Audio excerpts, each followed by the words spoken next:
Hello students, welcome back to my channel. कैसे हो आप सब? उम्मीद करती हूँ बेटा सभी अच्छे होंगे और अपना ख्याल भी रख रहे होंगे। तो बेटा आज हम करने जा रहे हैं अपनी वर्कशीट नंबर 13 साइंस सब्जेक्ट की है बेटा, 7th क्लास के बच्चों के लिए 13 तारीख की है, जिसमें हम पढ़ने जा रहे हैं how nutrients are replenished in the soil. ठीक है, तो न्यूट्रिएंट्स जो होते हैं वो कैसे रिप्लेनिश्ड होते हैं। रिप्लेनिश्ड मतलब बेटा उनकी पुनः पूर्ति होती है। ठीक है, कमी हो जाती है और फिर पूर्ति हो जाती है। तो कैसे होती है वो पूर्ति मिट्टी के अंदर न्यूट्रिएंट्स की, पोषक तत्वों की, तो वही हम जानेंगे। देखो राधिका क्या सोच रही है। Radhika during her visit to nearest crop field, यानी कि जो अपने आसपास के घर के बेटा भ्रमण कर रही थी खेत का, तो उसने देखा saw farmer were spreading fertilizers in the field. तो किसान क्या कर रहा था बेटा कि जो उर्वरक होते हैं उनको फैला रहा था खेत में। She saw the same in the garden where gardener was using manure in lawn and in pot. ऐसा ही उसने माली को करते हुए देखा, जो क्या कर रहा था बेटा लोन के अंदर। लोन क्या होता है? बड़ा ग्राउंड होता है जिसमें घास होती है, उसमें और गमलों में पौधों के। ठीक है, तो क्या कर रहा था? खाद डाल रहा था। तो उसने सोचा ये खाद और उर्वरक क्यों डाले जाते हैं। So see wonder why they are doing, तो ये ऐसा क्यों कर रही हैं। तो देखो बेटा वो ऐसा क्यों कर रही हैं। तो फर्टिलाइजर्स क्या होते हैं और मैन्योर्स क्या होते हैं। Fertilizers are the chemical substance, ठीक है, which provide nutrients to the plant. और मेन रूप से कौन कौन से? नाइट्रोजन, फॉस्फोरस और पोटेशियम। ठीक है, मैन्योर का होते हैं ऑर्गेनिक सब्सटेंस, पदार्थ होते हैं which are obtain from decaying parts of the plants and animal excrete. जो किससे प्राप्त होते हैं? Decaying parts of the plant, यानी कि गले सड़े पत्ते हो गए, मृत हो गए, या फिर एनिमल का जो अवशिष्ट पदार्थ हो गए जैसे गोबर आदि हो गए, इन सब से ये बनते हैं खाद।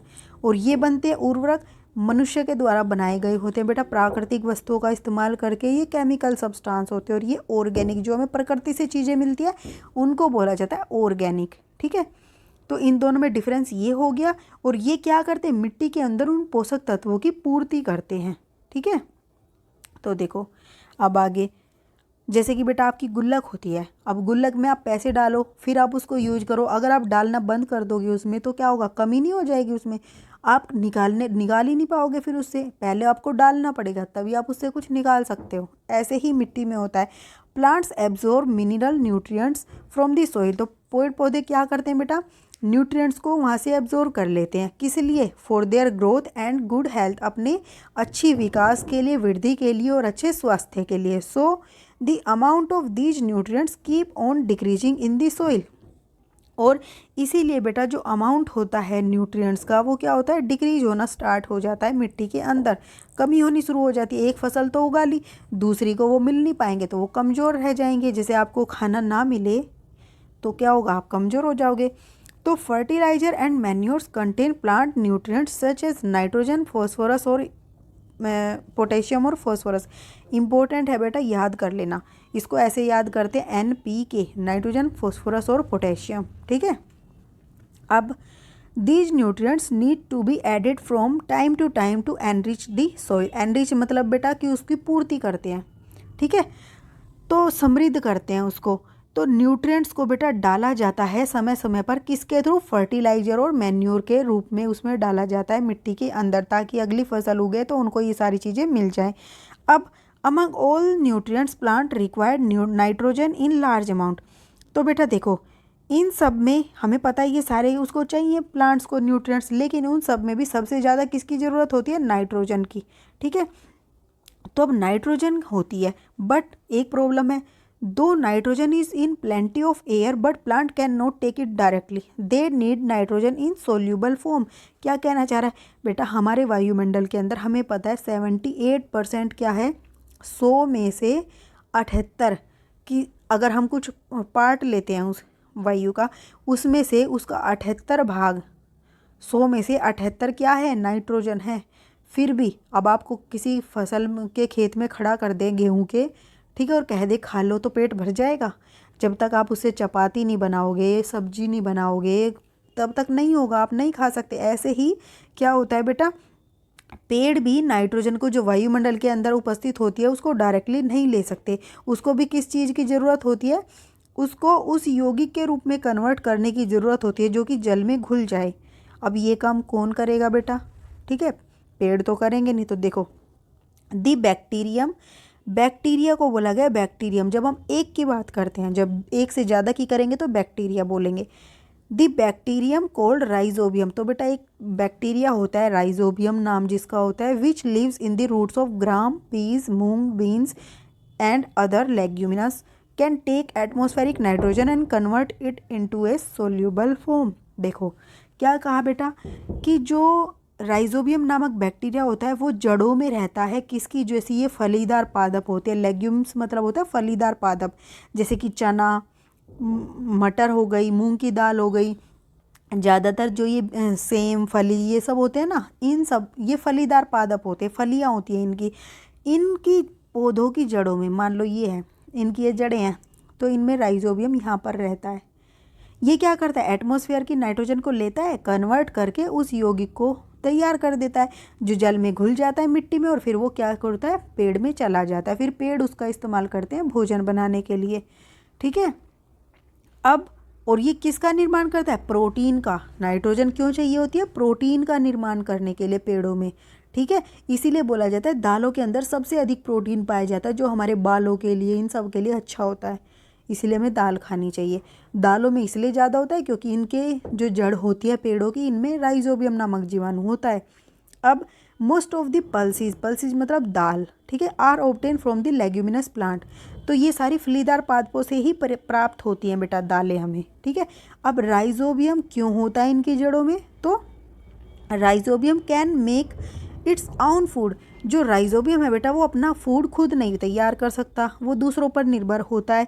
तो बेटा अब एक बात सोचो, तुमसे कोई ये कहे कि तुम मुझे रोज़ खाना दे दिया करो, तुम दे दोगे? एक दिन दे दोगे, 2 दिन दे दोगे, रोज़ रोज़ तो नहीं दोगे। क्यों? तब तक तुम्हारा कोई काम ना करे वो। तो इसी तरीके से राइजोबियम क्या करता है, पेड़ों को नाइट्रोजन अवेलेबल करा देता उस फॉर्म में जो जल में घुल जाती है, और पेड़ क्या करते हैं बेटा, राइजोबियम को भोजन और उसको रहने का स्थान दे देते हैं। Plants provide food and shelter, मतलब रहने का स्थान, टू दी बैक्टीरिया, इस बैक्टीरिया को। तो दोनों एक दूसरे को क्या कर रहे हैं, मदद कर रहे हैं। तो इस रिलेशन को क्या कहा जाता है, they have a symbiotic relationship. इनके बीच में आपस में एक सिम्बायोटिक रिलेशनशिप होता है। ठीक है। आपने कहा, एक बार देखा होगा बेटा, पढ़ा था लास्ट वर्कशीट में, अमरबेल जो होती है, अमरबेल क्या करती है, जिस पेड़ पर रहती है उससे खाती खाती है, बस उसको कुछ देती नहीं है उस पेड़ को। ठीक है। तो वो कैसा था बेटा, उसमें उसको पैरासाइट बोला गया था, वो सिम्बायोटिक रिलेशनशिप नहीं था, वो उसको खाने से वंचित रख रही थी अमरबेल उस पेड़ को, इसीलिए वो इस कैटेगरी में नहीं आई। लेकिन जो एक दूसरे की मदद करते हैं वो इस कैटेगरी में आते हैं। ठीक है। जैसे तुम अपने दोस्त की करो, दोस्त तुम्हारी करे, ऐसा तो नहीं होगा ना, एक दोस्त मदद करे जाए दूसरा कुछ भी ना करे, तो वो ज़्यादा दिन नहीं होता। ठीक है। अब सिम्बायोटिक रिलेशनशिप को क्या कह सकते हो आप, the relationship between two organism in which both get mutual benefit, यानी कि जिनमें दोनों को ही बराबर का फ़ायदा हो। ठीक है। अब देखो क्वेश्चन बेटा, write one difference between fertilizer and manures. तो बेटा हमने ऊपर किया था one difference. Fertilizers chemical substance होते हैं, ये ऑर्गेनिक सब्सटेंस होते हैं, प्रोवाइड करते हैं न्यूट्रिएंट टू द प्लांट, और ये कहाँ से मिलते हैं, decaying plant, part of the plant and animal excreta, और प्रोवाइड न्यूट्रिएंट। तो आप ये सारा लिख दोगे ओके फर्स्ट में। अब बेटा नेक्स्ट क्वेश्चन क्या है हमारा कि the 3 main nutrients for the plant कौन कौन से हैं बेटा, लिखोगे आप, नाइट्रोजन। ठीक है। देखो आप यहाँ से देखो कौन कौन से लिखोगे, नाइट्रोजन, पोटेशियम और फॉस्फोरस, NPK। ठीक है। पूरा नाम लिखना है। अब व्हाट इज सिम्बायोटिक रिलेशनशिप, तो बेटा ये लिखोगे आप सिम्बायोटिक रिलेशनशिप में, ये थर्ड का आंसर है। अब why do plant need fertilizer and manures, तो उनको क्यों ज़रूरत होती, तो आप लिखोगे बेटा, आप क्या लिखोगे, प्लांट्स नीड, क्या, plants need fertilizers and manure for their growth. ठीक है। And good health. ओके, आप ये लिखोगे इसमें, ये आपका फोर्थ का आंसर हो जाएगा। तो ये थी बेटा आपकी आज की वर्कशीट। उम्मीद करती हूँ आपको अच्छे से समझ आ गई होगी। फिर भी कोई डाउट रहता तो आप कमेंट बॉक्स में पूछ लेना। इस वीडियो में इतना ही। अपना नेक्स्ट टॉपिक हम अपनी नेक्स्ट वीडियो में करेंगे। तब तक के लिए ऐसे हंसते रहिए, मुस्कुराते रहिए, पढ़ते रहिए और आगे बढ़ते रहिए। Thank you.